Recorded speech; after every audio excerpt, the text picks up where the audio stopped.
Picchiato selvaggiamente, ucciso con un colpo di fucile e il corpo dato alle fiamme. Una vita spezzata per poche migliaia di euro. È la tragica storia di Angelo Truisi, 23 anni appena, di Licata, scomparso il 2 gennaio scorso e trovato morto 20 giorni dopo. Ieri, 8 mesi dopo, la svolta alle indagini con l'arresto dei 3 presunti autori dell'omicidio. Diego Catania, 22 anni, Angelo Cannizzaro, 20 e Salvatore Gueli, 40 anni, gelese, arrestato in Germania.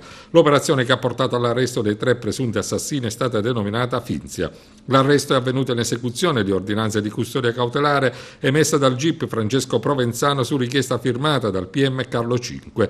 Angelo era entrato da poco tempo nel giro dello spaccio della cocaina che vede Licata crocevia del traffico della zona orientale della provincia. Truisi, secondo quanto emerso, offriva la droga ai suoi amici, non chiedeva soldi in cambio, li invitava a sniffare nel suo magazzino, lo stesso magazzino dove si intratteneva spesso con una ragazza. Emblematica la testimonianza di un amico agli inquirenti: non ci ha mai chiesto un euro per la droga, ma gli prestavamo i soldi quando restava a secco. Un modo di fare che nel tempo lo ha messo nei guai. Per gli inquirenti non ci sarebbero dubbi sul movente dell'efferato delitto. Truisi sarebbe stato ucciso perché è debitore di circa 5.000 euro e i presunti assassini hanno fatto di tutto per depistare le indagini. Uno di loro, dopo averlo ucciso e date le fiamme, avrebbe anche inviato alcuni SMS dal cellulare della vittima. Sono con Vincenzo ed ha brutte intenzioni, non cercatemi, ritardo, scriveva uno dei sicari in un messaggio inviato dal cellulare di Angelo Truisi e indirizzato ad un amico. L'obiettivo era chiaramente quello di depistare le investigazioni della polizia e di addossare la colpa ad un soggetto che,